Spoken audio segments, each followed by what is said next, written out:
अस्सलाम वालेकुम। आज हम इस लेक्चर में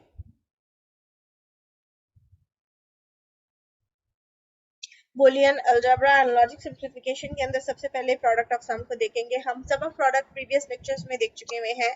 यहाँ पर प्रोडक्ट ऑफ सम आपके पास क्या होती है, जब मल्टीपल सम टर्म्स यानी ए कॉम्प्लीमेंट प्लस बी और दूसरी सम टर्म ए प्लस बी बार प्लस सी, दूसरी जो आपकी सम टर्म है, इनको आपस में क्या करते हैं, मल्टीप्लाई। ठीक है।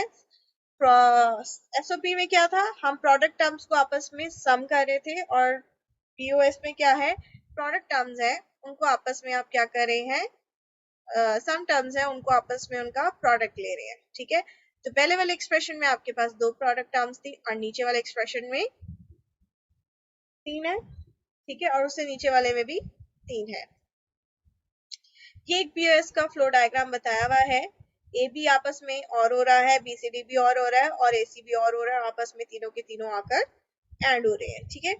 अब हम स्टैंडर्ड पीओएस की फॉर्म की बात करते हैं। तो मैंने प्रीवियस लेक्चर जो है उसमें आपको क्लियर किया था कि डोमेन जो होती है एक एक्सप्रेशन की, कि उसमें कितने वेरिएबल्स हैं, इस एक्सप्रेशन के अंदर कितने वेरिएबल है, ए बी सी डी। अब जो पहला आपका जो सम टर्म है उसके अंदर आप देखिए ए बी सी है, डी एग्जिस्ट नहीं करता, और दूसरे सम टर्म के अंदर सी एग्जिस्ट नहीं करता, तो ये स्टैंडर्ड एसओपी फॉर्म में नहीं है। सी को लाने के लिए हम ये सिंपल ये जो रूल है ए इंटू ए बार, इसके थ्रू हम यहाँ पर पहले डी को ऐड करवाएंगे और यहाँ पर सी को ऐड करवा लेंगे, तो वो एक्सप्रेशन जो है हमारा एसओपी टर्म के अंदर, पीओएस टर्म के अंदर आ जाएगा। बाइनरी रिप्रेजेंटेशन के अंदर हम प्रीवियसली भी देख चुके हैं कि अगर जो सम टर्म है उसका अगर आपके पास a plus B plus C zero आ रहा है, तो ए बी सी डी की क्या वैल्यू होनी चाहिए। आप अगर a जीरो ले रहे हैं, बी बार यहाँ पर आपने बी वन दिया हुआ है, ठीक है, उसका कॉम्प्लीमेंट लेंगे वो भी जीरो हो जाएगा। सी जीरो दिया हुआ है, डी आपको वन दिया हुआ है, ठीक है, वन का कॉम्प्लीमेंट लेंगे वो भी जीरो, तो इस सारे का सारा जो आपका सम टर्म है वो क्या हो जाएगी, जीरो। अगर आपकी एक भी सम टर्म जीरो हो जाती है तो आपकी जो पूरी की पूरी जो एक्सप्रेशन है, अगर वो आपकी पीओएस फॉर्म के अंदर है, वो जीरो के बराबर हो जाएगी, क्योंकि कोई भी चीज जीरो से मल्टीप्लाई हो तो वो जीरो हो जाती है। ठीक है। जिसका आपने एसओपी देखे थे पीछे, उसके अंदर जो आपकी टर्म्स थी जिसको मैं सम प्रोडक्ट टर्म्स कह रही थी, वो बेसिकली मिन टर्म्स कहलाती हैं, और जो अभी हम पीओएस देख रहे हैं उसके अंदर ये जो टर्म्स है ये क्या कहलाती है, मैक्स टर्म्स। ठीक है। अब आपने इसी चीज को मिन टर्म्स में लिखना है, तो मिन टर्म्स के अंदर जो ए बार है वो आपका जीरो के बराबर होता है और मैक्स टर्म में ए जो होता है वो जीरो के बराबर होता है। ठीक है। ये एक छोटा सा आप समझे रूल है, यानी मैक्स टर्म के अंदर जो ए है, यानी जो कॉम्प्लीमेंट के बगैर है वैल्यू होती है, वो आपके पास ए जो होता है वो जीरो होता है, बी जो होता है वो भी जीरो होता है और सी भी यहाँ पर क्या है, जीरो। और इसी मैक्स टर्म की हम बात करें तो ए बार क्या हो जाएगा, ऑब्वियसली वन, बी बार क्या हो जाएगा, वन, और सी बार भी आपका हो जाएगा वन। पर मिन टर्म्स की हम बात करते हैं तो मिन टर्म्स में ए जो होता है वो आपके पास होता है वन, और ए बार क्या होता है, ऑब्वियसली जीरो। इसी तरह बी भी वन है और बी बार जीरो होता है, और सी भी वन है और सी बार जीरो होता है। तो जब तीनों जीरो है तो मिन टर्म्स में हमने क्या देखा था, ए जीरो का मतलब है ये हम ए बार की बात कर रहे हैं, ठीक है, मिन टर्म्स में। और बी क्या हो गया, बी भी बी बार हो गया और सी भी सी बार। तो इसको जब मिन टर्म्स में लिखेंगे तो क्या बनेगा आपके पास, ए बार इंटू सी बार इंटू सी, सॉरी, ए bar into B bar into सी, ये आपकी मिन टर्म बन गई। यहाँ पर भी ए बार, बी बार एंड सी। ठीक है। इसी तरह अगर आपने मैक्स टर्म में लिखना होता है इसको, तो ये क्या होता है, ए बी एंड सी, और इसका आप क्या कर दोगे, मैक्स टर्म क्या होती थी, सम टर्म्स। ठीक है। उसमें आप क्या कर दोगे, ए प्लस बी प्लस सी। ठीक है। ठीक है, थोड़ा सा याद रखने वाली चीज है, हम इसमें नीचे वाली एग्जांपल देख सकते हैं कि दो तीनों वन अगर आती हैं, तीनों इनपुट्स वन आती है, ठीक है, तो मिन टर्म्स में उसका मतलब a dot b dot c है, और मैक्स टर्म में उसको आप कैसे लिखोगे, a bar plus b bar plus c बार। ठीक है। तो ये याद रखने वाला है, जो मैक्स टर्म्स है वो सम टर्म्स है, मिन टर्म्स जो है वो हम प्रोडक्ट टर्म्स कहते हैं, जो कि किस में आती है, ये एसओपी में, और ये वाली पीओएस के अंदर, ठीक है। जो मिन टर्म्स है वहां पर आप याद रखें, ए का मतलब होता है मिन टर्म्स के अंदर 1, ठीक है। और जो मैक्स टर्म्स है पीओएस जो है उसके अंदर ए का मतलब होता है 0, ठीक है। आप इसके थ्रू आप उसकी जो फर्दर लॉजिक है वो डेवलप कर सकते हैं।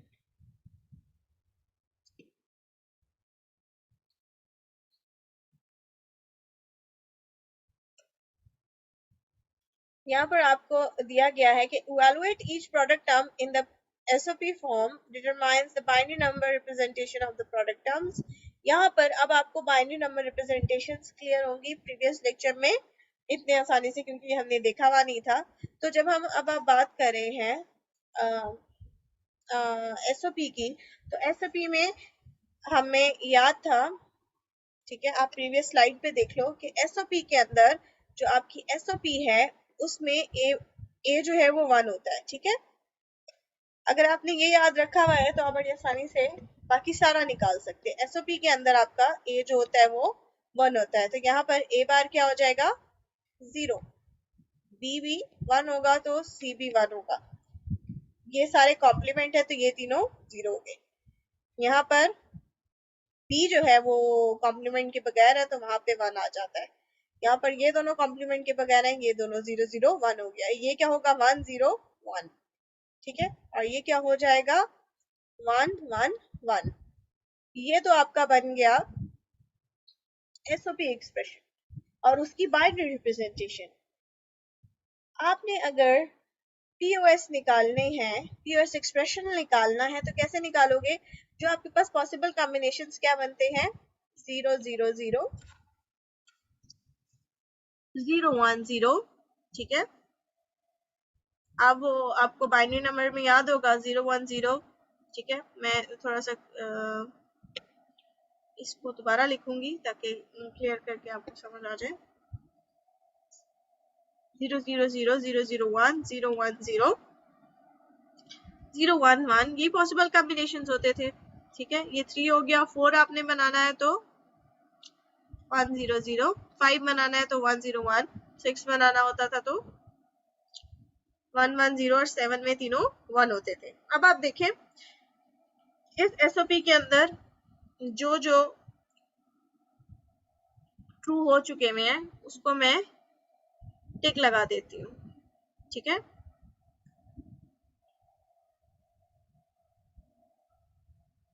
ये 5 के 5 ये यहाँ पर मैंने हाईलाइट करनी है और जो नहीं हुए वो मैं क्रॉस कर रही हूँ, ठीक है। सॉरी मेरे से गलत जगह क्रॉस हो गया। ये और ये 3 वैल्यूज हैं, यानी कि क्या वैल्यूज हैं 0 0 1, ठीक है, 1 0 0 एंड कौन सी वैल्यू नहीं लिखी हुई थी 1 1 0, ये आपने लिख ली। अब मैंने आपको एसओपी में कहा था ए 1 होता है तो पीएस में ए क्या होता था 0, ठीक है। तो 0 का मतलब है ए, दूसरा क्या था बी और सी जो है वो आपके पास 1 लिखा हुआ है तो वो सी कॉम्प्लीमेंट हो जाएगा। यहाँ पर 1 लिखा हुआ है ए को तो ए क्या हो जाएगा ए बार, बाकी सारे 0 जो है वो बी सी हो जाएंगे। यहाँ पर 2 दफा 1 है, ए बी कॉम्प्लीमेंट हो गया और दूसरा वाला बी जो है वो भी 1 था वो भी कॉम्प्लीमेंट हो गया और सी 0 था। अब इसको हम किसकी बात करें पीओएस की। जब हम प्रोडक्ट ऑफ सम की बात करते हैं, ठीक है, प्रोडक्ट ऑफ सम टर्म्स है ना, तो यहाँ पर एडिशन का साइन हम बीच में सबके लगाएंगे, यानी ये क्या हो जाएगा a plus B plus C bar. ये वाला एक्सप्रेशन क्या हो जाएगा a bar plus B bar plus C, और ये एक्सप्रेशन हो जाएगा a bar plus B bar, मैंने गलत ना बोलिए, a bar plus B plus C, ये है a bar plus B bar plus C, ठीक है। इस तरीके से हमने क्या किया है, एक ये एसओपी फॉर्म को उसकी बाइनरी रिप्रेजेंटेशन की, उसमें से वो नंबर्स जो कि नहीं थे वो आपने निकाले, उन नंबर्स को आपने फिर अपने पीओएस के अंदर कन्वर्ट कर लिया। तो ये हमने एक एसओपी टर्म से एक अपनी पीओएस टर्म निकाल ली है, ठीक है। ये आपको दी हुई है एग्जाम्पल, आप वो जो प्रीवियस मेथड है उसके थ्रू इन एग्जाम्पल को खुद से प्रैक्टिस कर सकते हैं और एसओपी से पीओएस और पीओएस से एसओपी एक्सप्रेशन निकाल सकते हैं, ठीक है। ये एक और आपको एग्जांपल सॉल्व करवा देते हैं। A B plus A bar B plus A B C. जब ये चीज लिखी हुई है, ये टर्म ये टर्म ये टर्म ये टर्म ये रही, ये टर्म आप देखो किस फॉर्म में लिखी हुई है, सम ऑफ प्रोडक्ट, यानी ये तीन प्रोडक्ट टर्म्स थी, उसका आप क्या कर रहे हो, सम। जो एसओपी था उसमें आपके पास ए क्या होता था, 1, ठीक है। जब आपने यहाँ पर इसको देखा तो ये आपके पास ए बार बी बार, यानी ये 0 है ना, ए बार 0 बी बार 0 और सी, इससे मैप करें। यहाँ पर ए क्या लिखा हुआ है 1, बी क्या हुआ 0 और सी भी 0, 1 0 0 की तरह यहाँ पर इसको भी आपने 1 कर दिया, ये ऑन है, ये वाला आउटपुट ऑन है।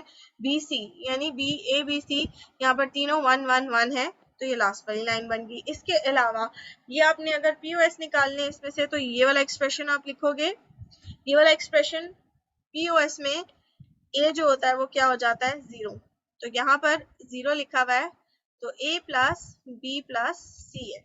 ये वाला एक्सप्रेशन क्या होगा, a plus B bar plus C. इसी तरह a plus B bar plus C bar, क्योंकि ये दोनों 1 1 है, ठीक है। ये एक्सप्रेशन क्या हो जाएगा, a plus sorry a bar plus b plus C bar, ये एक्सप्रेशन हो जाएगा a bar plus b bar plus c। जब आप इनको ऐड करोगे आपस में, ठीक है, इन सारी टर्म्स को सॉरी मल्टीप्लाई कर लोगे, तो प्रोडक्ट हो जाएगा इन सारी की सारी सम टर्म्स का। तो आप इस एसओपी स्टेटमेंट को आपने क्या किया है, अपनी स्टैंडर्ड जो आपकी स्टैंडर्ड नहीं सॉरी आपकी एसओपी स्टेटमेंट जो है वो पीओएस स्टेटमेंट में कन्वर्ट हो गई है, ठीक है। यही वाली चीज थी जो टर्म्स वहां पे ऑफ थी, ठीक है। ये टर्म्स बनी, इन सारों को आपने क्या कर लिया, आपस में मल्टीप्लाई, ठीक है। जो के मैप्स है, के मैप्स हम फर्दर एक सेपरेट टॉपिक के अंदर करेंगे, इस लेक्चर में यही है। Thank you so much.